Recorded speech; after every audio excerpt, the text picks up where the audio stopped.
Mentor हमारे साथ मौजूद हैं। Batch 95 lecture number 1 English spoken का स्टार्ट हो चुका है। फोकस रखिएगा आज के सेशन में, सवाल जवाब आखिर में करेंगे। Over to you miss, you can continue. Thank you. Alright, thank you so much sir. अस्सलाम वालेकुम रहमतुल्लाहि व बरकातहू। बच्चों, उम्मीद है आप ईमान और सेहत की बेहतरीन हालत में होंगे। सर मुझे बता दीजिए आज के सेशन का टाइम कितना है?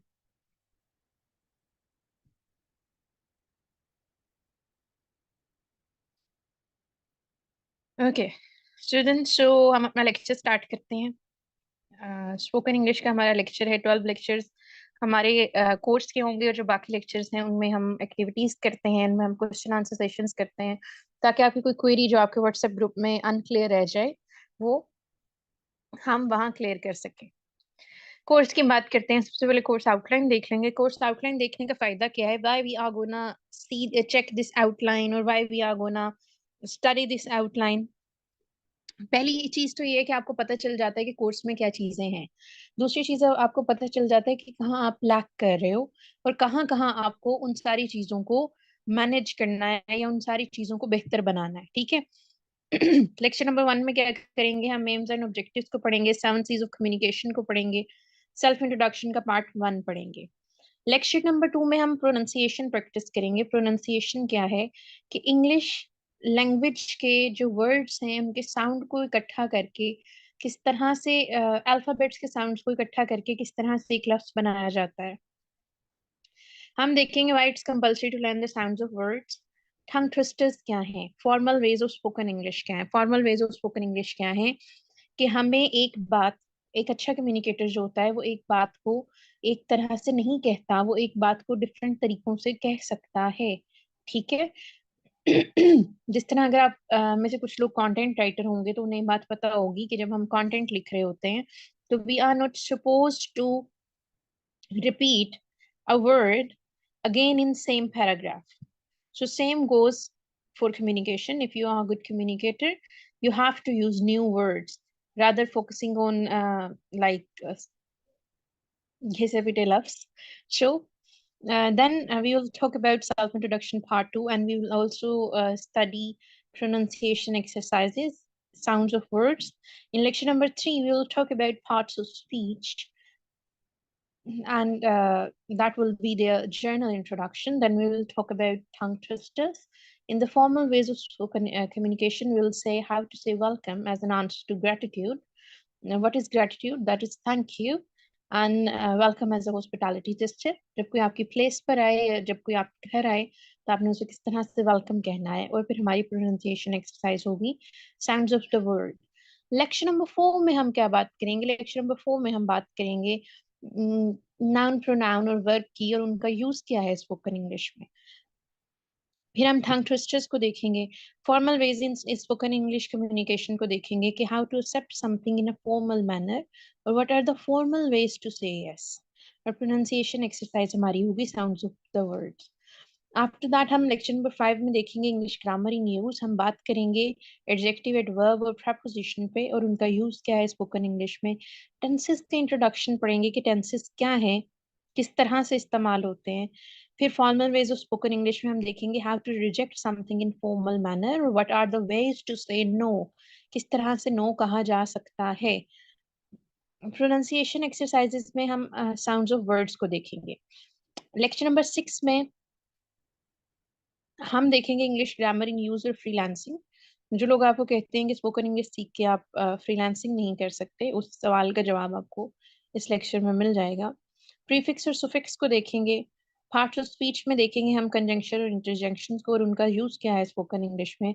Formal ways in spoken English में हम बात करेंगे how to ask for permission. कोई चीज करनी है तो किस तरह से आपने उसके लिए परमिशन लेनी है। Careers as a good communicator कौन कौन से हैं, कौन कौन से करियर जो हैं उन्हें आप स्टार्ट कर सकते हो कम्युनिकेशन जब आपकी अच्छी हो।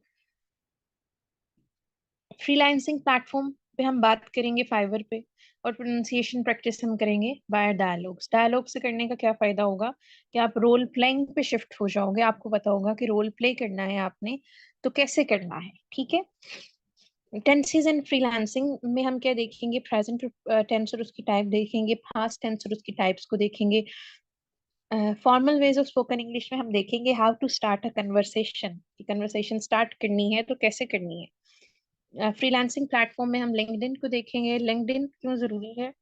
क्यों? क्योंकि आपके कॉर्पोरेट सेक्टर की 90% जॉब्स जो हैं वो लिंक्डइन पे पोस्ट होती हैं।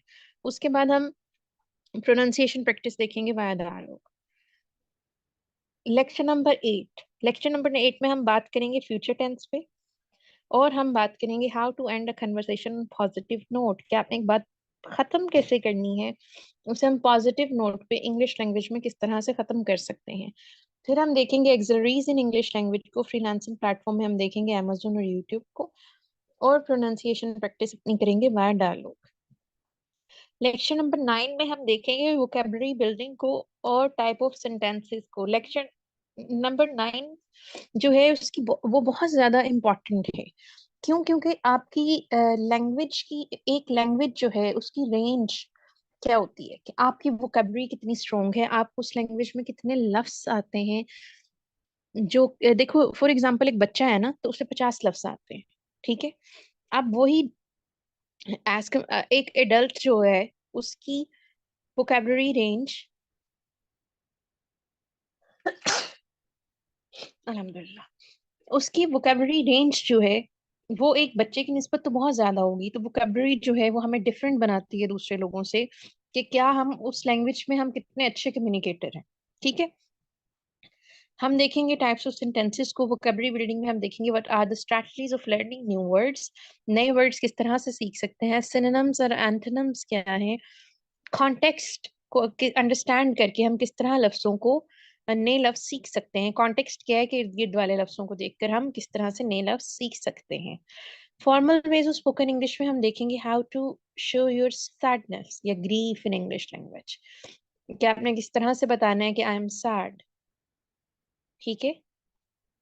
और प्रोनाउंसिएशन प्रैक्टिस होगी हमारी वाया डायलॉग। लेक्चर नंबर 10 में हम क्या देखेंगे? हम देखेंगे रिलेशनशिप बिटवीन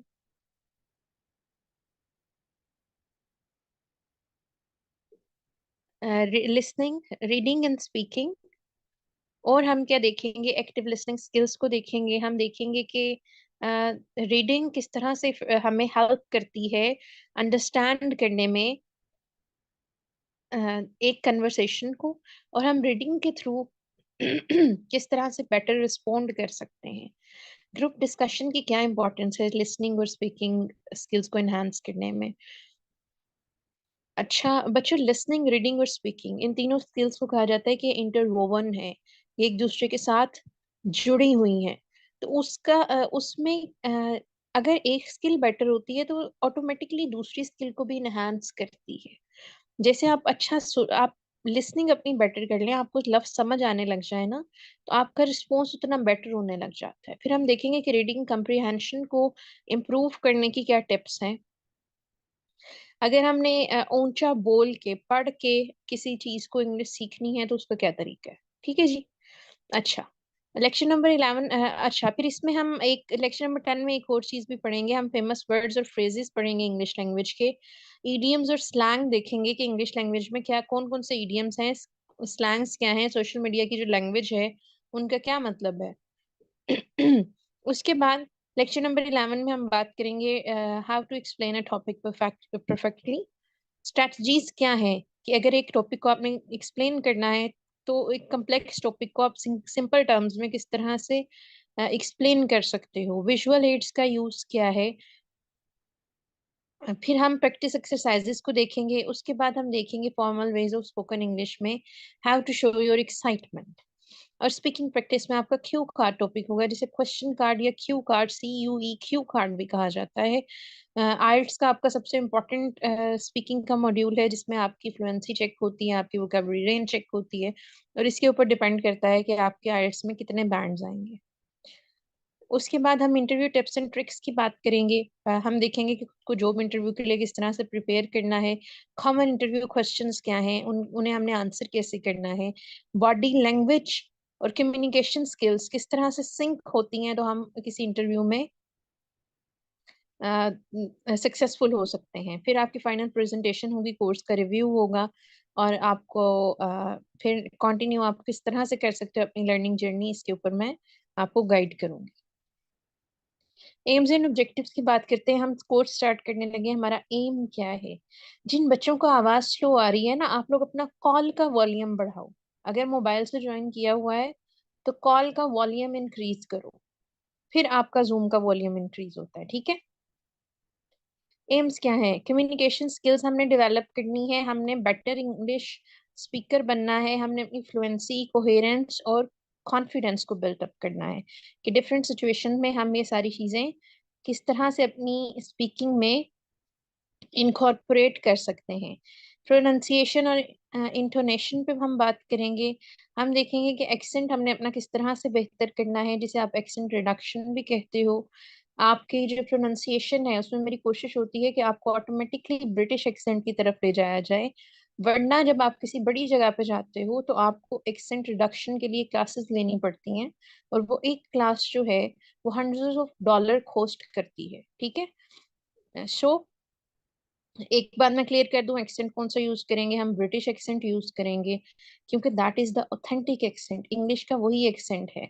अब अमेरिकन जो है, अमेरिकन तो पाकिस्तानियों की तरह इंग्लिश बोलते हैं, बट उनके सिर्फ स्पीड का डिफरेंस है कि वो थोड़ी सी तेज बोलते हैं। ब्लैक अमेरिकन हैं, उन्होंने इंग्लिश को थोड़ा सा ब्लैक किया हुआ है, जैसे आई एम नॉट को एंट बोलेंगे, एक्सेट्रा एक्सेट्रा। लेकिन आप लोगों ने वो लैंग्वेज यूज नहीं करती। मैं देखती हूँ बहुत से स्टूडेंट क्या है, वो लैंग्वेज को बड़े फखर से यूज कर रहे होते हैं, क्योंकि वो मूवीज देख देख के उस लैंग्वेज को सीख चुके होते हैं।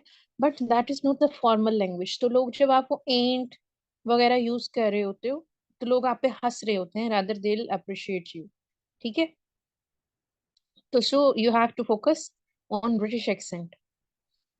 फिर हम देखेंगे वोकैबुलरी और एक्सप्रेसिव रेंज को कैसे बढ़ाना है। वोकैबुलरी बढ़ेगी, आपको एक जबान के ज्यादा अल्फाज आते हैं तो ऑटोमेटिकली क्या होगा कि आपकी जो आप खुद जो बात करना चाह रहे हो उसे करने के लिए आपके पास बेतहाशा अल्फाज होंगे, ठीक है। लिसनिंग कम्प्रीहेंशन को कैसे बेटर करना है, सुनने की एबिलिटी को कैसे बेटर करना है। आपको पता है आप आइल्स देते हो ना, तो उसमें भी लिसनिंग का एक पूरा पार्ट होता है। तो हमें लिसनिंग पे भी फोकस करना है कि वेरियस एक्सेंट को, कॉन्टेक्स्ट को सुन के हम किस तरह से अपनी कम्युनिकेशन स्किल्स को बेटर कर सकते हैं। कल्चर अवेयरनेस और कॉन्टेक्चुअल यूजेज की बात करेंगे कि आप कल्चरल नंसेस क्या है, अप्रोप्रिएट लैंग्वेज किस तरह से होती है। फॉर एग्जांपल अगर मैं कहूँ what the hell is going on, ठीक है, तो हमारे कल्चर में इसे बड़ा बुरा समझा जाएगा कि क्या बदतमीजी है, ये लड़की इस तरह से बोल रही है। But if I am talking to some of my friend who is not from Pakistan, who is from abroad, तो अगर मैं उसे कहूँ, उसके सामने ये लफ्ज कहूंगी तो उसके लिए बहुत आम सी बात होगी, ठीक है। जिस तरह डी वर्ड्स हैं तो वो हम अपनी सोसाइटी में नहीं यूज कर सकते। क्यों? क्योंकि हमें वो हमारा कल्चर नहीं है, वो हमारे कल्चरल नॉनसेंस से मैच नहीं कर रहा, कल्चरल ट्रेडिशन से मैच नहीं कर रहा। ऑब्जेक्टिव्स की बात करते हैं, हमने क्या क्या चीजें अचीव करनी है। कन्वर्सेशनल फ्लुएंसी, इंशाल्लाह by the end of this course अगर आप अच्छे तरीके से पढ़ोगे तो आप एवरीडे टॉपिक्स पे बात कर सकोगे बहुत आसानी से। प्रेजेंटेशन स्किल्स आपकी बेहतर हो जाएंगी, आप अपना मैसेज बेहतर तरीके से डिलीवर कर सकोगे। आपको पता है कि जब आप कॉलेजेस और यूनिवर्सिटीज में जाते हो तो आपकी प्रेजेंटेशन के भी नंबर होते हैं। टेलीफोनिक और बिजनेस कम्युनिकेशन की हम बात करेंगे कि आपने कि टेलीफोनिक कन्वर्सेशन जब करनी है, बिजनेस रिलेटेड लैंग्वेज यूज करनी है तो वो कैसे करनी है। पब्लिक स्पीकिंग का कॉन्फिडेंस कैसे आएगा, और आप अगर आपने अपनी एंजाइटी को किस तरह से खत्म करना है, कॉन्फिडेंस किस तरह से अपना डेवलप करना है।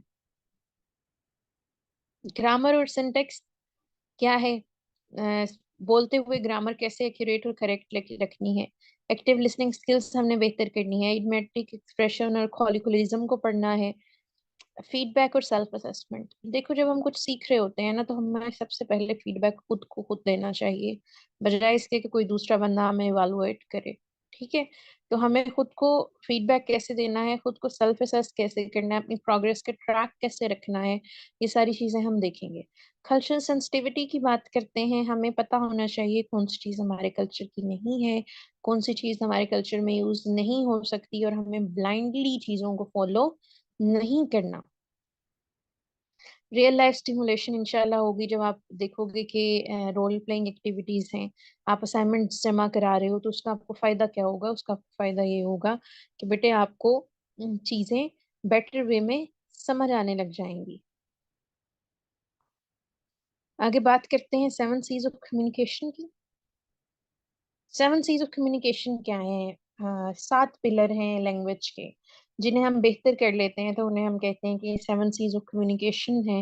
इन इन एरियाज में आपको खुद को इम्प्रूव करना है, तो आपकी इंग्लिश जो है वो ऑटोमेटिकली बेहतर हो जाएगी। ठीक है। 7 C's को ऑफ कम्युनिकेशन को कहा क्या कहा जाता है? कहा जाता है कि ये मेनोमोनिक डिवाइसेस हैं, जो या की प्रिंसिपल्स हैं कम्युनिकेशन के। वो वेदर वो रिटन कम्युनिकेशन है, वेदर वो वर्बल कम्युनिकेशन है, वो किसी भी तरह की कम्युनिकेशन है, तो उसके लिए ये की प्रिंसिपल हैं जो आपको हेल्प करते हैं आपकी पब्लिक स्पीकिंग में, इंटरपर्सनल कम्युनिकेशन में, और आपको बेटर लर्नर बनाते हैं। अच्छा, वो कौन कौन से हैं? there are 7 C's of communication. Number 1 C कौन सा है हमारा? Clarity. Number 2 is conciseness. Number 3 is concreteness. Number 4 is correctness. And number 5 is coherence. Number 6 is completeness. And number 7 is courtesy. Clarity क्या है? आपको का जो मैसेज है, it should be easy to understand, clear हो, सिंपल लैंग्वेज यूज करनी है, jargons नहीं यूज करने, कम्प्लेक्स टर्म यूज नहीं करनी, ताकि अगले बंदे को बेटर तरीके से समझ आए। And there is an other mean of clarity जिस पे लोग ज्यादातर बात नहीं करते। आपकी आवाज का लेवल मैटर करता है। फॉर एग्जाम्पल, अब यहाँ जूम पे हम बात आपकी मैं क्लास ले रही हूँ, तो क्या मेरी आवाज कितनी ऊंची होनी चाहिए? अगर वही 180% मेरे पास एक हॉल में बैठे हों, तो मेरी आवाज इतनी ऊंची होगी कि वो आखिरी बंदे तक जाए। ठीक है। लेकिन अब जूम जो है, इट्स काइंड ऑफ कॉल, तो उस कॉल के लिए क्या है कि मुझे मेरी आवाज जो है वो इतनी हो कि वो एक बंदे को प्रॉपर वे में पहुंचे, मुझे बहुत ज्यादा चीख के नहीं बोलना। तो this is known as clarity. Jargons कहते हैं टेक्निकल टर्म्स को। कंसाइजनेस, अपने मैसेज को ब्रीफ रखें, छोटा सा रखें, अननेसेसरी डिटेल्स निकाल दो, और ऐसी इंफॉर्मेशन भी निकाल दो जो आपके ऑडियंस को कंफ्यूज करे। कॉन्क्रीटनेस, कॉन्क्रीटनेस क्या है? स्पेसिफिक टैंजिबल लैंग्वेज यूज करनी है, आपका मैसेज अंडरस्टैंडेबल हो। एग्जाम्पल्स दो अपनी चीज को ज्यादा बेहतर बनाने के लिए, अपने पॉइंट को इलस्ट्रेट करने के लिए, उसे एम्पावर करने के लिए। करेक्टनेस, आपका मैसेज ग्रामेटिकली करेक्ट हो, फ्री ऑफ एरर्स हो, और उसमें फैक्चुअल एक्यूरेसी भी हो। ग्रामर, आप लिख रहे हो या आप बोल रहे हो, आप दोनों में ठीक होनी चाहिए। और ओबियसली जब आप टाइपिंग करते हो तो आपके स्पेलिंग एरर्स बिल्कुल ठीक होने चाहिए, और फैक्चुअल एक्यूरेसी हो। अगर आपने कोई उसमें बेटा एड अप करनी है चीज, तो वो फैक्चुअली एक्यूरेट हो, वो बिल्कुल करेक्ट हो, तब वो बेटर रहता है। और जब आप ग्रामर की मिस्टेक्स करते हो या आपकी फैक्चुअल एक्यूरेसी नहीं होती, तो उसका नुकसान क्या होता है कि आपकी क्रेडिबिलिटी कम हो जाती है, आपकी इफेक्टिवनेस कम हो जाती है, कि अगला बंदा आपको सीरियस नहीं लेता। कोहेरेंस की बात करते हैं। आपने इंश्योर करना है कि आपका जो मैसेज है वो लॉजिकली सीक्वेंस में हो, कि उसका कोई एक स्टार्टिंग है, कोई उसकी एंडिंग है, इर्द गिर्द की बातें अंदर इंक्लूड नहीं करनी। आइडियाज को एक बेटर वे में कनेक्ट करना है, ताकि आपकी ओवरऑल कम्युनिकेशन जो है वो बेटर हो। कंप्लीटनेस की बात करते हैं। नेसेसरी इंफॉर्मेशन ऐड करनी है ताकि लोग आपके मैसेज को फुली समझ सकें। ठीक है। पोटेंशियल क्वेश्चन या कंसर्न्स को एड्रेस करो, या किसी बंदे के दिमाग में ये सवाल आ सकता है। ठीक है। courtesy, courtesy क्या है? courtesy is in real is respect, how you can give respect to someone। Polite language use करो, बेहतर टोन यूज करो, ऐसी लैंग्वेज और बिहेवियर ना यूज करो जो दूसरे को रूड या ऑफेंसिव लगे। अच्छा, अब रूड और ऑफेंसिव बिहेवियर क्या होते हैं? फॉर एग्जाम्पल, आपसे एक बंदा उर्दू में बात कर रहा है और you are answering that person in English, तो वो क्या है? वो बैड बिहेवियर है, रूड बिहेवियर है, ऑफेंसिव बिहेवियर है। ठीक है। तो आपको ये नहीं करना। एक अच्छा कम्युनिकेटर जो है वो किसी के जो है जज्बात उनको मतलब हर्ट नहीं करता। ठीक है, तो आपने ऐसी लैंग्वेज बोलनी है जो अगले बंदे को समझ आ सके। हाँ जी बच्चों, वालेकुम अस्सलाम, मैं आपकी बात सुन रही हूँ। मैं लेकिन पहले हम अपना लेक्चर पूरा करेंगे, आफ्टर दैट हम किसी और चीज पे जाएंगे, ठीक है। अच्छा जी, सेल्फ इंट्रोडक्शन की बात करते हैं। सेल्फ इंट्रोडक्शन की कहाँ कहाँ जरूरत पड़ती है? आपको अपनी क्लास में जरूरत पड़ सकती है, आपको एक इंटरव्यू जरूरत पड़ सकती है, एट अ न्यू जॉब जरूरत पड़ सकती है, एट अ न्यू हॉबी जरूरत पड़ सकती है, एट सम लार्ज इवेंट और may be in front of someone. अच्छा, अब ग्रीटिंग्स क्या है? हाय, हेलो, ये ग्रीटिंग्स होती हैं। अब उसमें से कुछ फॉर्मल है और कुछ इनफॉर्मल है। हेलो जो है वो एक फॉर्मल ग्रीटिंग है, एक ऐसी ग्रीटिंग है जो किसी भी मजहब, किसी भी कल्चर, किसी भी और चीज की कैद से आजाद है, तो इसलिए हम हेलो यूज करते हैं। अगर आपको कोई कहता है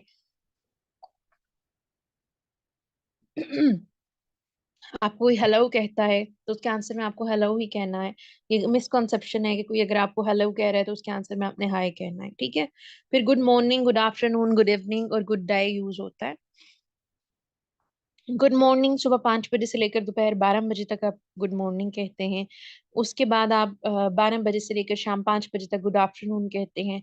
और फिर शाम 5 बजे से लेकर जब तक आप सोते नहीं हैं तो आप गुड इवनिंग कहते हैं। गुड नाइट क्यों नहीं कहते? अब रात हो गई है तो मैं गुड नाइट क्यों नहीं कहूंगी? क्यों? क्योंकि गुड नाइट जो है that is a conversation ending phrase, कि भाई अब बस बात खत्म है, अब मैं सोने लगा हूँ। ठीक है जी। और ऑस्ट्रेलिया में good morning, good afternoon, good evening की जगह गुड डे कहा जाता है। हाय, हे, व्हाट्सअप, भैया, व्हाट्स गुड, ये सारी जो हैं ये इनफॉर्मल ग्रीटिंग्स हैं। उसके बाद आपने अपना नाम बताना होता है। आप बता सकते हो आई एम दिस। अब आई एम को आपने थोड़ा सा एडवांस करना हो तो उसे आप दोनों को आपस में मिला लेते हो और आप कहते हो आई एम।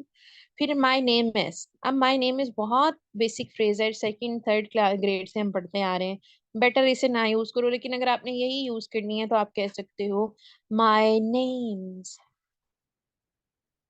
ठीक है। और दिस इज का भी यूज करते हैं जब हम टेलीफोनिक कन्वर्सेशन कर रहे हो, तो हम फोन उठाते हैं तो हम कहते हैं हेलो दिस इज, आगे हम अपना नाम लगा देते हैं। ओके बच्चों, अब थोड़ी सी बात कर लेते हैं आपकी फ्रीलांसिंग पे। फाइवर को हम देख लेते हैं। हम देख लेते हैं कि फाइवर पे क्या स्कोप है हमारी सर्विस का। हम वॉइस ओवर की सर्विसेज दे सकते हैं, सबसे परफेक्ट सर्विस जो है आपके लिए। वॉइस ओवर एक्टर्स पूरी दुनिया में, सारी जबानों में कितने लोग हैं टोटल? टाइप करेंगे चैट बॉक्स में। 279 लोग हैं। ठीक है, उसमें से हम इंग्लिश सेलेक्ट कर लेते हैं। कितने रह गए? 225 लोग रह गए। अच्छा, अब हम इसके आगे लगा लेते हैं एशियन। हम एशियन है ना, पाकिस्तानी है, पाकिस्तान एशिया में आता है। कितनी सर्विसेज रह गई? 33। अच्छा, मेल लगा लेते हैं या फीमेल लगा लेते हैं। 19 लोग रह गए। सही है। इंग्लिश का फिल्टर लगा लेते हैं। 16 लोग रह गए। प्रो सर्विसेज का फिल्टर लगा लेते हैं। 3 लोग रह गए, जिसमें से ये बंदी एशियन है, ये चाइनीज है, ये इंडियन है और ये जो है ये ब्रिटिश है। ब्रिटिश है ये या अमेरिकन है। ये नेटिव एशियन नहीं है। अब ये जो 3 लोग हैं, ये 3 लोग आपका कंपटीशन। और आपका कीवर्ड क्या है? Asian voice over actor.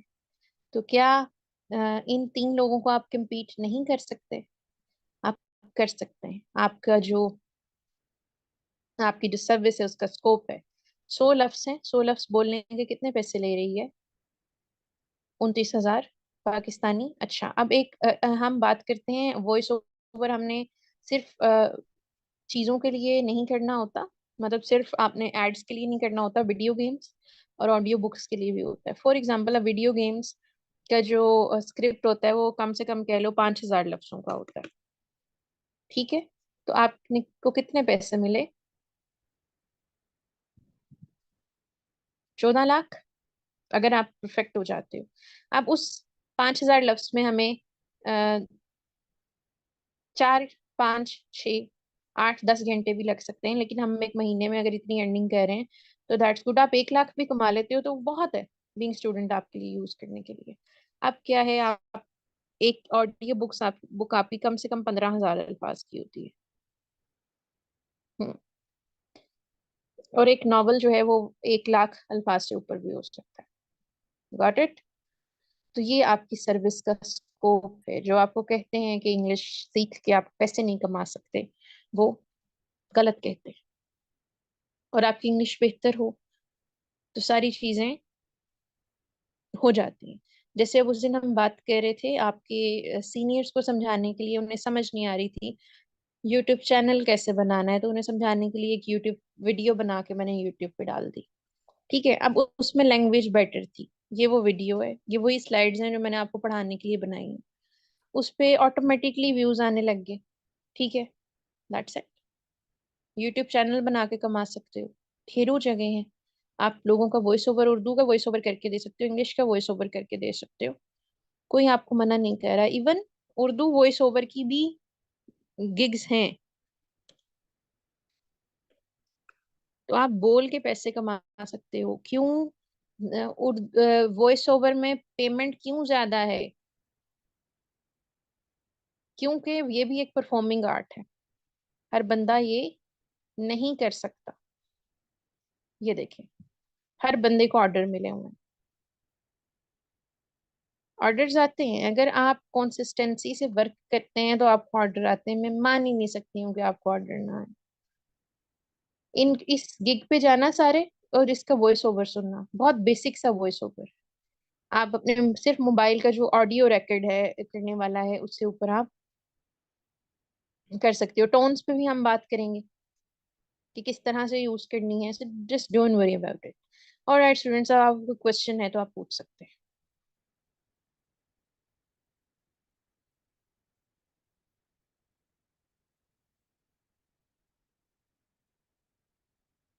Graphic designing की स्किल आती है। मेरा सब्जेक्ट नहीं है, आपको आपकी मैडम बेटर गाइड कर सकती हैं। लेकिन बेटा, ग्राफिक डिजाइनिंग की डोमेन में भी तो डिफरेंट चीजें हैं ना। जैसे अगर आप बात करते हो, आप लोगो बना रहे हो, आप लिखते हो गेमिंग लोगो, सबसे बड़ी इंडस्ट्री है जिसमें सबसे ज्यादा पैसा है। हैंड रन है, मिनिमलिस्ट है, विंटेज है, कार्टून लोगो हम देख लेते हैं। चाइनीज बहुत ज्यादा कार्टून लोगो बनाते हैं। 1300 लोग हैं, 1300 लोगों से क्या आप compete नहीं कर सकते? सारे के सारे लेवल 2 पे हैं। बेस्ट सेलिंग गिग्स की बात कर लेते हैं, न्यू अराइवल्स की बात कर लेते हैं। इतनी ज्यादा चीजें हैं। आप विंटेज लोगो देख लो, विंटेज लोगो का हम लोग बनाते हैं। और आजकल जो आपको आया हुआ है, ये देखें, गेमिंग लोगो है, विंटेज लोगो है। कितने हैं, कितना है आपका कंपटीशन, कितना है? 261 people just. This is how you have to make gigs. ऐसे ऐसे नहीं होता, मतलब ये आपका एक्सक्यूज है कि आपको काम नहीं मिल रहा। जी स्टूडेंट्स, लाइव क्वेश्चन आंसर